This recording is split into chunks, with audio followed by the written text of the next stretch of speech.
Hi everyone, my name is Lindsay. Thank you so much for joining me here today. For those of you who are returning, it's so nice to see you again. And for those of you who are brand new, it's nice to see you for the first time. I really hope that this content is encouraging and helpful for you. And if you feel that it is, by the time you finish this video, I ask that you would like, subscribe, comment, all that kind of stuff. It really helps other people find this content on YouTube so that they can also be blessed. So let's get straight into the passage that we're going to be talking about today. We're actually going to be talking about two passages that are very closely linked. One's in the Old Testament and one's in the New Testament. So earlier today I was reading through Proverbs chapter 3 and I didn't have to get very far before something jumped out at me. And so I'm going to read the first couple of verses. It says, "My son, do not forget my law, but let your heart keep my commands. For length of days and long life and peace they will add to you. Let not mercy and truth forsake you. Bind them around your neck and write them on the tablet of your heart. And so find favor and high esteem in the sight of God and man." And these couple of verses come right before a really famous proverb that most people would know off by heart, which says, "Trust in the Lord with all your heart and lean not on your own understanding. In all your ways acknowledge him and he shall direct your paths." So I want to really zoom in on verse 4 because this is the thing that jumped out at me earlier. It says, "And so find favor and high esteem in the sight of God and man." Now the reason that this jumped out at me was because when I read it I was like, hold on a second, I'm pretty sure there's at least one or two verses in the New Testament that are actually describing Jesus in a very, very similar way. So I went and had a quick look and found it. And so in Luke chapter 2 verses 40 and 52, I'll quickly read them. So this is when Jesus is a child. So he's up to the age of 12 by the end of this chapter. So it says, "And the child grew and became strong in spirit, filled with wisdom, and the grace of God was upon him." So that's verse 40. And verse 52 says, and this is now when he is 12 years old. They've gone to the temple. He went and, was hanging out with the priests and teaching them all the stuff about the scriptures. And Mary and Joseph, accidentally lost him and were looking for him for about 3 days. They found him. He's now back with them. And it now says in verse 52, "And Jesus increased in wisdom and stature and in favor with God and men." So he is a child. He's up to the age of 12 at this point. He's a teenager. And so in his childhood and his early teen years, he is already considered to be growing in wisdom as well as just growing physically. He's a growing boy. So as he's growing physically, he's also growing in wisdom, and the grace of God was upon him. And Jesus increased in wisdom and stature and in favor with God and men. So he's growing in his wisdom, he's growing in his physical body, and he's also growing in this favor with God and other people around him.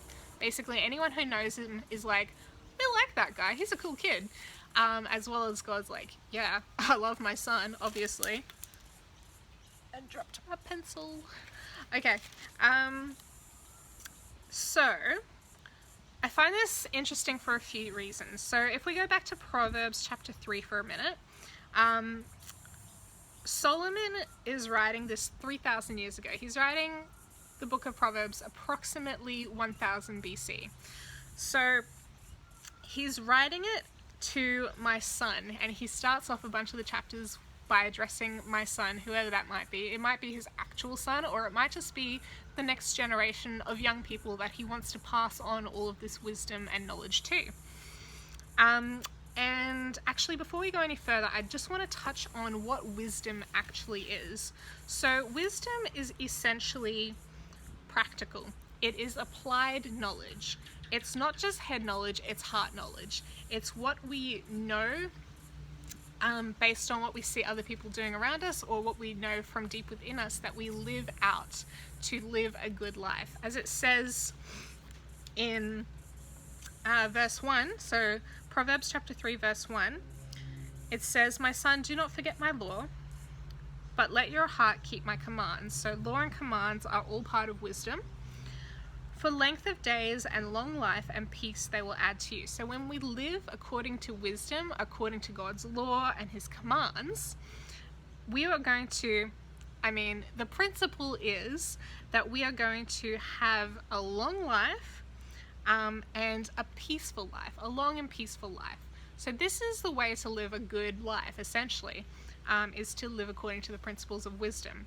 And what we see in the language that is used when Luke is writing, so we're now looking at Luke, I'm sorry, I'm jumping between them over and over. Just another note to keep in mind is that when the New Testament writers and even some of the writers in the later parts of the Old Testament, when they write something that sounds very, very similar to something earlier in the Bible, chronologically, they are often actually referring to the scriptures and trying to make a point. So they're not just like coincidentally using the same words. Do I have something in my eye? No, I don't. Okay, we're good. So Luke here, he's no dummy. He's actually a doctor by profession when he's writing this. And so if you look at his other stories, he often talks about things from a medical sort of perspective. But anyway, he's a smart guy in the ancient times. And he knows how to make these literary connections. So what he's saying when he says that Jesus increases in wisdom, stature, and in favor with God and men, he is using the exact phrases that the Proverbs are using, and he's actually trying to make this link between Jesus and wisdom, essentially. That's what he's doing here. He's like, Jesus was a wise kid. Keep that in mind. It's actually reflecting directly this part of Proverbs. So he wants us to see that. Now, I want to make some points about what exactly he's referring to here. So not only is Luke saying that Jesus, is growing up in wisdom and he's growing up physically and he's got favor in God and men. If we look over here in the Proverbs itself, in chapter 3, verse 3 and 4, essentially, it really breaks down how that happens. So there's a couple of key words here, and it says, let not mercy and truth forsake you. So mercy is this life-saving help that we can give somebody else that they can't actually obtain on their own. So it might be somebody who is deeply in debt and they need mercy, they need somebody to help them get out of debt. That would be, if you're in that position and you're able to help somebody get out of debt and not like say, all right, you have to pay me back later, but just say, hey, look, go and live your best life now. That would be extending mercy because they literally can't get out of debt any other way. Or it might be somebody who is, dying and they cannot afford medical treatment, and you say, I can afford to help you there, or I know somebody who can, and you connect that and you bring that person that physically life-saving help. That is showing mercy on somebody because they cannot earn it. They don't have the money, they don't have the capabilities to get that for themselves. That is another example of mercy. And obviously when Jesus died on the cross for our sins and he gave us salvation, we literally could not earn our own salvation. So he had to give of himself, die in our behalf, so that we can have this life-saving help that we couldn't get any other way. So there are different ways that each of us can show mercy. Jesus was literally the only person in the universe who could show us that kind of mercy for our salvation, and we can show other types of mercy to those around us, and it's this life-saving help. And it might be for people who are oppressed in society, where the system is stacked against them. It could be refugees or minority groups or people who are marginalized in some way. And that's just the way it is, and we are able to come in and advocate for them and help them have better opportunities or whatever it is that would be showing mercy. So those are a bunch of different ways that we can look at one of the things that we need to bind around our necks and not let it forsake us, so that we can be living in wisdom and growing in favor in the sight of God and other people around us. The other thing is truth. I need water. So truth is something that I see is essentially lacking in today's society, and I'm not the only one who can see this. It's a thing. Truth is very subjective at the moment in the opinion of many, many people. But the thing about truth is that it is not based on anybody's opinion. Truth is an essential fact that cannot be changed based on anyone else's opinion. Truth is essentially a reflection of God's design of the universe. Truth at its core is that God is love, and literally everything else in the whole universe is built around that cornerstone of truth.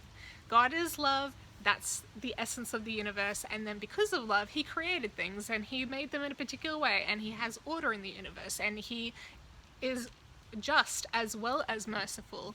And there's all these things that are built around the central facet that God is love, and that is truth. And if there are people in the world, and there are very, very many of them, who believe literally anything but that, obviously Satan has come in and doesn't want us to believe that God is love, and so he has influenced society for some people, they don't believe that there is a God, so there can't be love, essentially.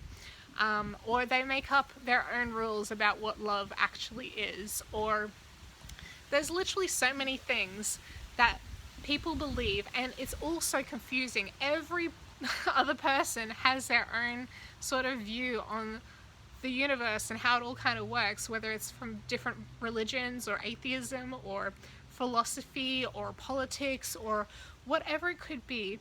If it doesn't have God is love at the center of it all, then it's confusion and it's not truth, unfortunately.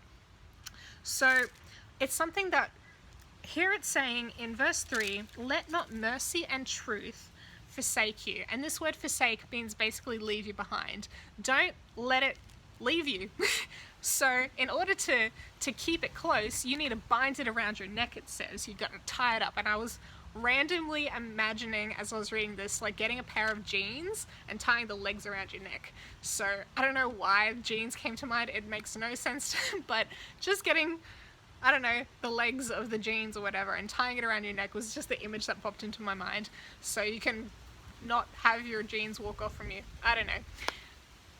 It probably doesn't make sense to you, but put an image in your mind that does work, to bind it around your neck so it can't float away. And because mercy and truth are things that if we're not constantly being mindful of them, then it can easily be something that we're not being intentional about and we're not incorporating into our day-to-day life. So it needs to be something that you've got so tightly stuck to you. And in the next verse it says, write them on the tablet of your heart. So don't just make it head knowledge that you need to be merciful and that you need to know what the truth is. Because if you only know it but you don't live it, then it's not actually wisdom. Remember that wisdom is applied knowledge. It is something that you actually live out when you know it. So it says, write it on the tablet of your heart. Make it a part of your authentic innermost being to make your most authentic decisions based around that. So mercy and truth. Keep them close to you and live out mercy and truth every single day. Because by doing so, it says, and so find favor and high esteem up here, in the sight of God and man. And when we do that, we are essentially emulating Jesus, because Jesus was truth itself and he is mercy as well. Remember, he died on the cross for us. That's the whole reason he came here, was to die for us, to show us how to live like him. And so when we are disciples of Jesus, we need to be learning from Jesus, following him, emulating him, copying him in literally any way that we can, seeing how he lives or lived on the earth and reflecting that in our day-to-day life. That's what a disciple does. And so to do this, Basically, we need to be applying wisdom just as he has, by having mercy and having truth in our day-to-day life. Now, I have a couple other little points that I want to bring up. One is that Jesus was considered wise and in favor with God and man literally 18 years before his public ministry began. He was a 12-year-old kid and people were like, that's a wise kid. And more than half of his life later, then he actually begins his public ministry. So this was an essential part of his character long before he actually began going around healing people, preaching, and all that kind of stuff. So if God has a calling on your life, you need to be aware that you need to have the character that is going to be able to be used by God in the ministry that he's calling you to. And it needs to be pretty solid in your life from a while before you actually get really into the public eye, especially if that's where God's calling you. So I really want to encourage you that if you haven't really been looking at your own character development and growth, this would be a great opportunity to start chatting to God about, where am I at with my character development? Do I live out mercy and truth on a regular basis? How's that going? Because if you know that God's called you, you can't really go anywhere far if you don't have mercy, you don't have truth, and you're not living a wise, disciple-y kind of life that follows Jesus. Yeah, that's basically it. Actually, that was just the one point that I had. I didn't have a bunch. So I really want to encourage you guys, go and live like Jesus, be real disciples of Jesus, and live in wisdom and in favor in the sight of God and all the people around you. That's all from me. I'll see you again next Friday. Bye, guys.